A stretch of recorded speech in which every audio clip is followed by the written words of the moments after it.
복음 전도자들을 위해 기도합시다 하는 제하에서 오늘 말씀을 우리 함께 나누도록 하겠습니다.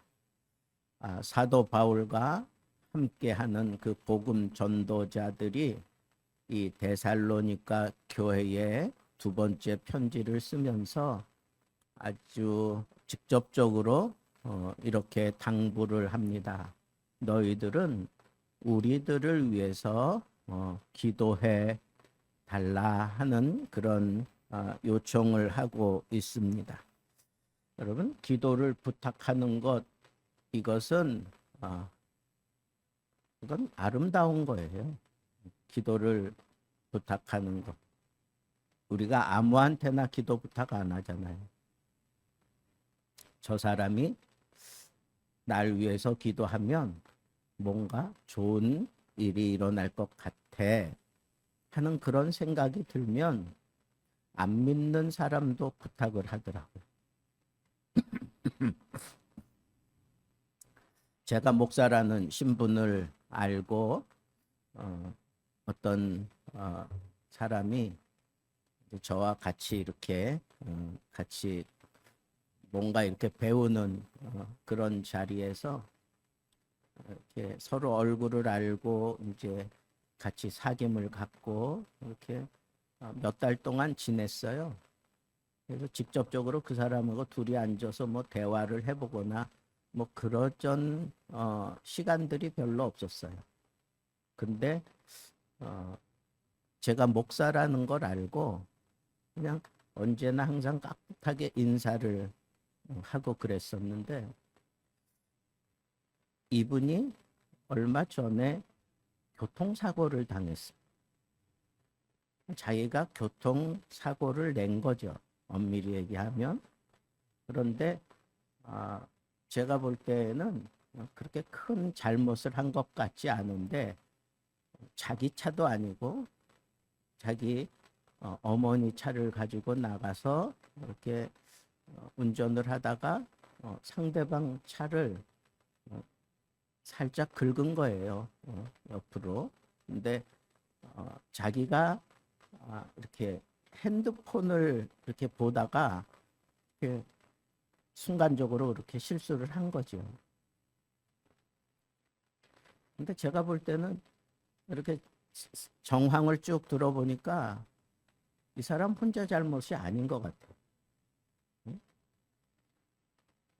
자기가 이렇게 실선을 이렇게 넘어가려고 하는 찰나에 부딪혔다는 거예요. 그러면 넘어간 게 아니야. 근데 상대방 차도 실선 가까이에 있었던가 아니면 이쪽으로 들어오려고 하던가 그래가지고 이렇게 부딪힌 건데, 양반이 너무 당황을 한 거예요. 그러면 내리면서 잘못했다고, 내가 잘못했다고 먼저 그렇게 얘기를 해버린 거예요. 그리고는 이제 보험사들이 와서 이제 이렇게 하는 과정 속에 이제 어떻게 하다 보니까 아주 막 100% 완전히 잘못한 것처럼 막 그렇게 이제 몰아가는 거예요. 그러니까 이건 아닌데 하는 생각이 드니까 이제 억울한 경우에는 보험사에서도 이렇게 일방적으로 그렇게 막 내 잘못을 그렇게 막 그렇게 해 나가면 보험 사정하는 데가 있어요. 보험을 사정해 주는 그런 사람들이 있는데, 그런 사람들에게 이제 어떻게 줄이 닿아서 맡긴 거예요. 그러니까 마침 자기가 사고 낸 데에 CCTV가 있었대요, 도로에. 그러니까 그 CCTV를 구해서 이제 차근차근 모든 것을 이렇게 이제 처음부터 다시 이렇게 잡아달라, 그렇게 이제 보험 사정, 손해 사정 하시는 그런 사람한테 부탁해가지고 이제 일을 지금 이렇게 해나가고 있는 거예요. 그러면서도 이제 자기는 불안한 거지. 필요 이상으로 많이 억울한 일을 당할 것 같고 막 이러니까. 그래서 이제 저희들이 어떻게 얘기를 하다가 그런 얘기를 하면서 이 사람 저 사람 의견이 이제 나오고 막 그랬어요. 그래서 저도 한마디 보탰어요. 너무 그렇게 어, 저 자세로 나가면 안 된다. 잘못한 건 잘못한 거고 정확하게 이렇게 따질 건 따져야 된다. 이제 그렇게 이제 얘기를 했더니 대뜸 그러는 거예요. 목사님, 기도해 주세요. 아니, 교회를 열심히 다니거나 뭐 그러면 괜찮은데 어머니는 교회를 다닌대요. 근데 나한테 그래도 이제 목사니까 목사님이 기도해 주면 뭔가 잘 될 것 같습니다. 뭐 이러면서 기도해 달라 그러는 거예요. 근데 제가 그 얘기를 듣고 무작정 그렇게 막 잘 되게 해달라고 기도하는 건 아닌 것 같다. 내가 이제 그렇게 얘기를 했더니 그렇지 않아도 자기 어머니도 그러더라 이거죠.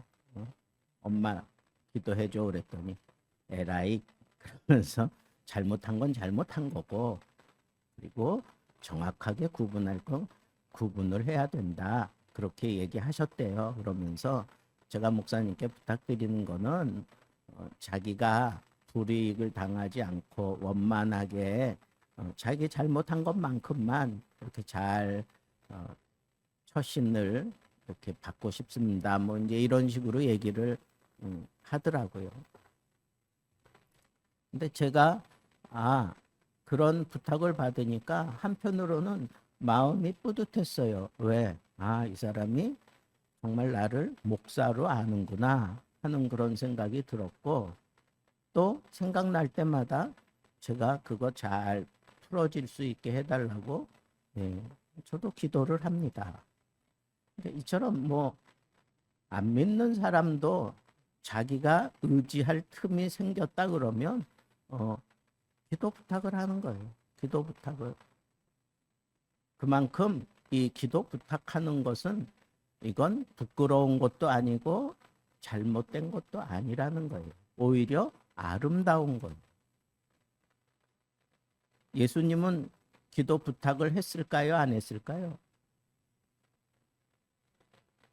예수님이 기도 부탁했을까요? 안 했을까요? 했어요. 제자들에게 부탁하잖아. 너희는 나를 위해 기도해 달라. 3번씩이나 쫓아가서 그렇게 제자들을 깨워가면서 기도해 달라고 부탁하잖아요. 그러니까 기도를 부탁하는 것, 이것은 아름다운 거예요. 모든 것이 이 부탁하는 것을 통해서 관심이 생기고 또 격려를 받을 수 있고 그래서 이 두 사람의 관계가 끈끈해지는 끈끈해지는 그런 굳어지는 유대 관계를 형성시켜 주는 거예요. 그러니까 기도 부탁하는 것을 부끄럽게 생각하지 말고 기도 부탁하는 것은 이건 좋은 관계를 형성시키는 거다라고 생각하고 받아들일 수 있어야 돼요. 기도 부탁하다 보면 나의 약점, 나의 수치스러움 뭐 이런 게 드러날 수 있어요. 뭐 그런 걸 다 얘기하지 않아도 기도 부탁을 받는 사람은 대충 어떤 건지 알잖아요. 그런데 어떤 때는 정말 이 사람을 위해서 내가 집중적으로 기도해야 되겠다라고 하는 생각이 들면 좀 소상하게 물어보기도 합니다. 그냥 기도는 될 수 있으면 정확하게 하는 게 좋아요. 정확하게. 지금은 은퇴하셨는데 제 선배 목사님이 후회하는 게 하나 있어요. 그게 뭐냐 하면 이 부교육자 시절에 늘 하나님 앞에 기도했던 내용이 뭐냐 하면 우리 집을 하나 달라고. 그래서 이제 뭐 청약 뭐 이런 거 하면서 달라고. 그래서 우리도 이렇게 좀 집 없는 서름에서 좀 벗어나고, 그리고 또 집에서 생활하면서 교회 왔다 갔다 하는 게 좋으니까. 그래서 그런지 하여튼 청약에서 그게 됐어요. 근데 그 당시 교회가 저기 청량리에 있었단 말이에요. 근데 그 기도가 어떻게 이루어졌느냐 하면 여기 잠실에 청약이 돼서 거기에 집이 하나 생긴 거예요. 지금 생각하면 정말 좋잖아요. 거기가 지금은 뭐 금싸라기 땅이 되고 그랬는데. 근데 그거 되고 난 다음에 문제가 생긴 거예요. 무슨 문제가 생겼느냐? 어머니가 아주 철두철미한 그런 믿음을 가지고 신앙생활을 하신 권사님이었는데, 이 권사님이 차를 못 타요. 버스고 뭐 자가용이고 못 타는 거예요. 근데 주일이 되면 동네에서 새벽 예배 마치고 잠실에서 청량리까지 혼자 걸어오시는 거예요. 옛날 분들은 주일 어기면 뭐 큰일 나는 걸로 알았잖아요. 그러니까 더군다나 뭐 다른 교회 간다 이런 건 꿈에도 생각을 못했어요. 무슨 모니터 앞에서 무슨 요즘처럼 무슨 유튜브로 예배를 드린다, 생각지도 못했던 시절 아니에요. 그러니까 이 권사님이 나이도 많았어. 근데 이분이 주일만 되면 그냥 그렇게 왔다가 또 가는 거예요. 차를 탈 수가 없으니까. 그러면서 그때 심야 기도회 때 그런 간증을 하신 거예요. 여러분, 우리가 하나님 앞에 기도할 때에는 구체적으로 정확하게 하나님 앞에 시와 때와 장소와 뭐 그 부피와 이런 모든 것을 아주 정확하게 기도해서 그 기도대로 받는 것이 그것이 좋습니다라고 얘기하면서 그런 얘기를 하셨어요. 그러니까 우리가 기도 부탁을 받을 때에 이렇게 좀 정확하게 건성으로 알았어요. 기도할게요. 그냥 그렇게 할 게 아니고 기도 부탁을 할 때에도 정확하게 내가 이런 문제가 있습니다. 그러니까 이렇게 기도해 주세요. 또 기도 부탁을 받는 사람도 정확하게 그 기도가 어떻게 흘러가야 되는지를 이렇게 대화하면서 서로 기도의 방향을 잡아가는 것이 중요한 거예요.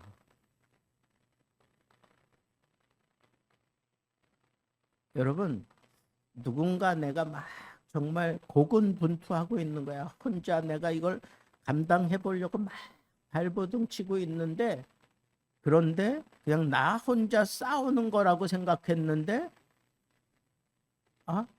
뒤에서 막 소리가 들리는 거예요. 응원하는 소리가 들리는 거예요.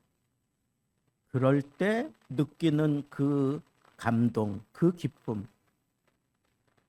여러분 아세요? 그게 바로 기도 부탁을 하고 부탁받은 기도를 하는 게 바로 그 고군분투하고 있는 그 사람을 위해서 뒤에서 막 힘내라고 격려하며 기도해 주는 거예요.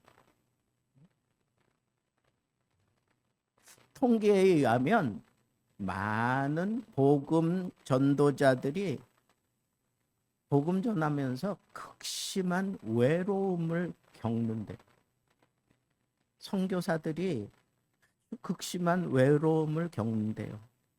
그래서 수없이 방탕하기도 하고, 그리고 수없이 잘못된 그 자리에서 헤어나오지 못하고 허덕이고 있는 그런 사람들이 참 많고 그런 것들을 다 한 번쯤은 다 경험한다는 거예요. 오래전 얘기인데 제가 처음 단기 선교팀에 함께 합류해서 피지 아일랜드에 거기 가서 사역을 했어요. 그래서 처음에 거기 도착해서 제일 먼저 한 게 뭐냐 하면 그 피지에 있는 그 선교사님들 다 모아서 거기 별로 많이 있지 않았으니까 다 모아서 이제 예배 드리면서 그 사람들의 심령을 좀 부흥시킨다 하는 그게 첫 번째 목적이었어요. 그래서 아주 거기에 아주 그 부흥사 뭐 이런 기질이 있는 분들도 있고 그래서 그분들이 이 말씀을 아주 전할 때 사람들이 너무 기뻐하는 거예요. 막 사람들이 기뻐하고 뭐 눈물을 흘리고 막 그러는 거예요. 그리고는 이제 3일 동안 했는데 마지막 날 이제 간증하는 시간들을 가졌어요. 간증을 하는데 사모님들이 뭐 적극적으로 나와서 간증을 하는데 그 사모님들 간증 그냥 공통적으로 하는 간증이 뭐냐 하면 너무너무 좋았다는 거야. 뭐가 그렇게 좋았느냐 그랬더니 찬송을 한국말로 부를 수 있어서 좋았다. 찬송을 한글로 부를 수 있어서 너무 좋았다는. 선교사들이 자기 선교 영역에서는 한국어 쓸 수 없잖아요. 피지 언어를 써야 되고 또 거기는 다는 인도인이에요. 그러니까 인도인들은 영어를 조금 하니까 영어를 또 좀 해야 되고 그렇게 해야 소통이 되니까. 근데 선교사들이 다 같이 모여서 이렇게 부흥회라고 이렇게 하는데 한국말로 막 찬송을 하니까 너무 좋대요. 여러분 그게 외로움이에요.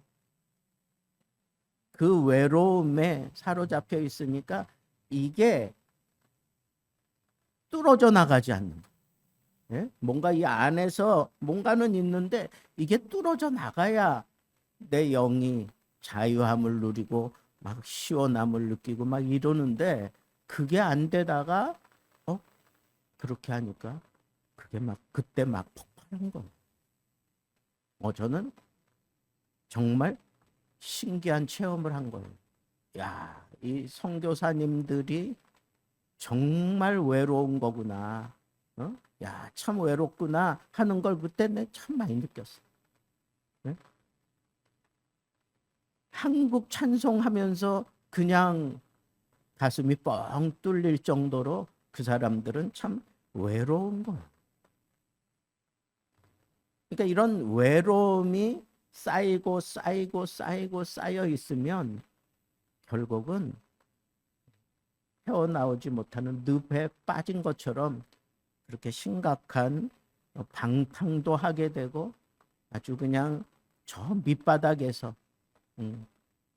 뭔가 하기는 해야 되는데 내가 이 외국 땅에 와서 뭔가 정말 떠나올 때는 굉장한 열정을 가지고 왔잖아요. 근데 막상 와서 보니까 내가 완전하게 준비되어 있지 않으니까 외로워지는 거예요. 자꾸 외로워져. 오늘 말씀에 보면 우리를 위해서 기도해달라 그렇게 얘기를 하잖아요. 그죠? 끝으로 형제들아 너희는 우리를 위하여 기도하기를 그랬어요. 기도하기를. 그런데 이게 시제가 현재형이에요. 헬라어 문법에 현재형은 기도를 시작한 그때부터 지금 현재형이니까 지금까지 계속 기도하라는 거예요. 계속 그치지 않고 계속 기도하는, 언제나 기도하기를은 현재형이야. 늘 기도하는 거야. 늘 기도하는 거야. 그리고 명령형으로 되어 있어. 그러니까 이건 해도 되고 안 해도 되고가 아니라 무조건 해야 되는 거야. 저는 여기서 선교사들을 위한 기도, 복음 전도자들을 위한 기도는 이건 무조건 해야 되는 거구나. 무조건 해야 되는 거야. 성경이 그걸 요구하고 있으니까 우리는 거기에 맞춰서 정말 그치지 않고 계속 기도해야 되는 거구나 라고 하는 도전을 가져야 된다는 거예요. 자, 그러면 무엇을 기도해 달라고 부탁을 했어요? 두 가지 부탁을 했습니다. 첫째는 주의 말씀이 퍼져나가게. 말씀이 퍼져나가게. 그 당시 바울이 걱정했던 게 뭐예요?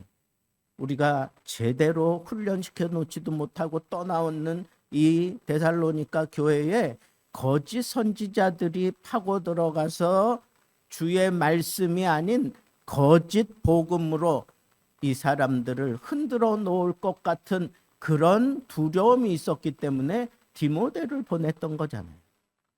그런데 보니까 이 사람들이 오히려 아주 그 거짓 선지자들을 배척해 가면서 믿음 생활을 잘하고 있어서 너무너무 기뻤다는 거야. 그러니까 이 사람들에게 기도 부탁을 할 수 있는 거야. 어떤, 우리가 가서 복음을 전할 때 너희가 받은 그 말씀이 속히 퍼져나가게 하기를, 속히 퍼져나갈 수 있도록 우리가 가르치는 이 말씀이 사람들에게 속히 퍼질 수 있도록 우리를 위해서 기도해 달라. 이 얘기는 어떤 얘기예요? 말씀이 말씀으로 제대로 전파되기도 힘들지만 말씀이 말씀으로 전파되지 못하도록 방해하는 그런 요소들이 너무 많다는 거예요. 그러니까 우리를 위해서 기도해 달라라고 하는 거예요. 그러니까 우리가 선교사들을 위해서 기도할 때 이 선교사님이 붙잡고 있는 그 말씀이 제대로 전파될 수 있도록 우리가 기도해야 된다는 거예요. 이것을 제공해주고 저걸 보내주고 후원해주고 그런 것도 필요하지만 정말 놓치지 말고 기도해야 되는 건 뭐예요? 선교사님 그 입에서 나오는 말씀이, 이 말씀을 가지고 가르치든지 이 말씀을 선포하든지 이 말씀으로 말미암아 어떤 하나님의 능력을 그렇게 나타내 보여주든지 말씀으로 모든 것이 이루어지는 것이기 때문에 이 말씀이 제대로 속히 그렇게 전파될 수 있도록 우리들을 위해서 기도해 달라. 그렇게 요청하고 있습니다. 또 한 가지는 이렇게 하나님의 말씀이 제대로 증거되면 거기에는 반드시 영광이 나타난다는 거예요. 하나님의 영광이 나타나고 하나님의 영광을 받으시는 대로 그 자리에 그 영광이 나타날 수 있도록 심각하고 어려운 문제가 있는 곳에는 하나님이 능력을 쏟아 부어서라도 영광스럽게 만들 것이고 미개하고 지친 사람들에게는 그에 맞는 위로와 사랑으로 그네들이 말씀으로 돌아설 수 있도록 하나님께서 그렇게 역사하셔서 결국은 하나님 찬양하게 만드는 일을 우리 하나님은 해내시고야 말 뿐이기 때문에 하나님의 영광이 나타나기를 소망하면서 기도해달라 그렇게 얘기를 하고 있습니다. 인생의 제일 된 목적이 뭐예요? 하나님을 영화롭게 하는 거라 그랬잖아요.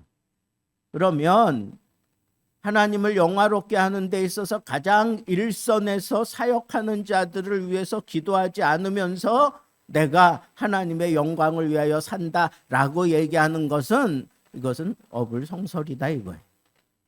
그래서 우리는 무조건 복음 전도자들을 위해서 기도하되 항상 두 가지 명심하고 기도해야 돼요. 말씀이 제대로 전파되게. 둘째는 하나님의 영광이 온전히 드러나는 것을 보면서 내가 그 영광에 동참할 수 있기를 기도하라는 것. 그러면서 이 데살로니가 교회를 향하여 이렇게 기도 부탁을 한다고 하는 것은 이 사람들이 기도를 통해서 우리에게 큰 위로와 용기와 그리고 힘을 줄 것을 바울은 알았기 때문에, 이 사람들이 그런 기도를 할 수 있다고 믿었기 때문에 바울은 기도 부탁을 했던 겁니다. 그런데 그것만 있었던 것이 아니에요. 이 사람들이 모든 면에서 지금 잘 자라고 있었어요. 아주 대견스럽게 믿음 생활을 잘하고 있다는 소식을 들었어요. 그런데 그것이 제대로 잘 이루어져 가면서 점점 건강한 사역들이 그 속에서 일어나기를 바울이 기대했기 때문에 복음 전도자들을 위한 이 기도 놓치지 말아라 라고 하는 차원에서 부탁을 한 거라고 저는 생각을 합니다. 우리 교회도 바로 이런 기도가 필요해요. 제가 이 교회 옮기고 이렇게 꾸미고 그러는 일에 매진하는 동안에 준비된 것은 없고 그냥 애를 쓰고 기도하고 노력한 것밖에 없는데 이게 다 하나님이 하셨어요. 하나님이 하셨어요. 그 중에 하나가 이 냉난방기를 부산에 있는 친구가 해줬는데, 이 친구가 이렇게 넉넉한 게 아니에요. 자기도 지금 한 3억인가 이렇게 자기 때문에 그렇게 3억을 놓친 사람이 있어서 매달 그 사람에게 몇백만 원씩 지금 갚아가고 있어. 자기 그냥 소개해 준 것밖에 없는데, 이게 무슨 문서화된 것도 아니고, 근데도 마음이 그러니까 하는 건 그렇게. 그런데 넉넉하지 않은데 우리 교회 이렇게 한다고 하는 걸 듣고는 그걸 그냥 해준 거예요. 이 친구가 왜 해줬을까 가만 생각해 보니까 넉넉지 않은데, 작년에 제가 그 친구가 요청을 해서 정말 힘든 상황에서 인도 선교를 같이 갔어요. 가서 한 2주간 같이 사역을 하고 왔어요. 그게 고마웠던 것 같아요. 그게 고마웠던 것 같아요. 거기가 참 열악한 형편이고 정말 영적으로 그런 모든 문제들을 한눈에 바라보면서 끌어가는 사람이 절대적으로 필요한 자리였기 때문에 자기 혼자 그걸 다 감당하기에는 이제 많이 늙은 거예요. 저도 그렇고. 근데 아주 간곡하게 부탁을 하더라고요. 목사님 같이 갑시다. 저도 어려운 형편에 같이 갔어요. 근데 그게 아마 마음으로 고마웠던 것 같아요. 그러니까 생각지 않게 이렇게 헌신을 해 주었어요. 올해도 또 제2의 그 영성 훈련, 그걸 또 인도에 정착시키기 위해서 이제 매년 거기에 계속해서 집중 지원을 하는데 또 가자고 저한테 요청을 해왔어요. 그래서 제가 한 달 전에 요청을 했는데 얼마 전에 얘기를 해서 이번에는 내가 아무리 애를 쓰고 노력해도 좀 힘들겠다. 그렇게 이제 거절을 했어. 거절을 하고 자기도 우리 형편을 아니까 그냥 더 이상 이렇게 저한테 얘기는 못하고 아마 다른 사람 누구를 하려고 하는데 그게 또 쉽지 않은가 봐요. 계속 어려운가 봐. 근데 참 그래요. 제 마음도 그렇고 그 친구도 그렇고. 그래서 내가 마음이 참 불편했는데 오늘 말씀을 보면서 그래, 내가 기도해 주면 되지 하는 그런 생각이 든 거예요. 기도해 주면 되지. 그리고 다음에는 힘들어도 같이 해야지 하는 그런 생각이 들었어요. 여러분, 복음 일선에 나가서 사역하는 자들을 위한 기도를 우리는 그치지 맙시다. 해야 되는 거예요. 해야 되는 거예요. 오늘 분명히 성경이 명령형으로 얘기를 하고 현재 시제로 분명히 밝혀놨기 때문에 우리는 해야만 되는 거예요. 하나님의 영광을 위하여 사는 사람이라면 일선에서 전쟁하고 있는 사람들을 위해서 우리가 기도하지 않으면서 내가 이 후방에서 내가 하나님의 영광을 위해서 산다라고 그렇게 얘기하는 것은 참 낯간지러운 일이다, 그런 얘기예요. 그러니까 여러분, 우리는 일선에서 복음 전하는 자들, 그 복음 전할 수 있는 기회, 복음 전하는 그런 사역, 이런 것들을 우리가 할 수 있을 때 해야 돼요. 이걸 못하겠다고 하는 이 안타까운 마음을 하나님이 헤아려 주실 수 있으면 참 좋겠다 하는 생각도 들어요. 쉽지 않지만 다음에는 같이 해야지 하는 그런 마음이 들었어요. 여러분, 오늘 마지막 부분에 그런 얘기가 있어요. 부당하고 악한 자들에게서 이 복음 전파자들이 벗어나도록 좀 기도해달라. 얼마나 심각한 그런 방해가 있는지를 이렇게 얘기를 한 거예요. 복음이 좀 시원하게 증거될 수 있도록. 그러면서 이렇게 단서를 달았어요. 믿음은 모든 사람의 것이 아니기 때문이다. 이 얘기는 뭐예요? 믿음을 가지고 이방인들에게 가서 복음 전할 때 악한 사기들이, 사탄이 역사할 때 그들과 싸워서 이길 수 있는 강력한 무기는 믿음인데, 그 믿음은 모든 사람의 것이 아니에요. 특별한 사람의 것이에요.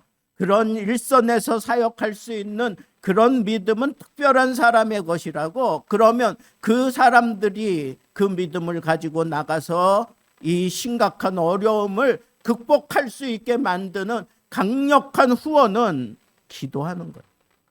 기도하는 거라.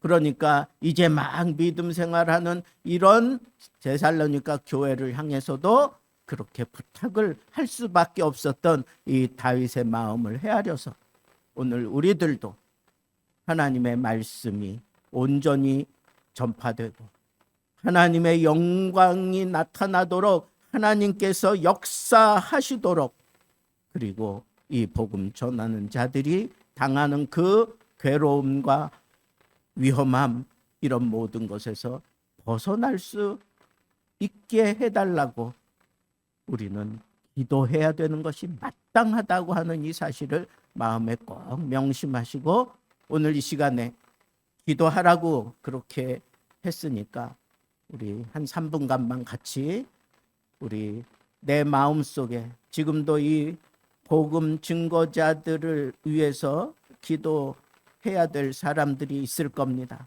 생각나는 선교사들을 위해서, 내 마음에 또 지시하시는 성령의 지시를 따라 우리 이 시간 통성으로 같이 잠시 기도하도록 하겠습니다.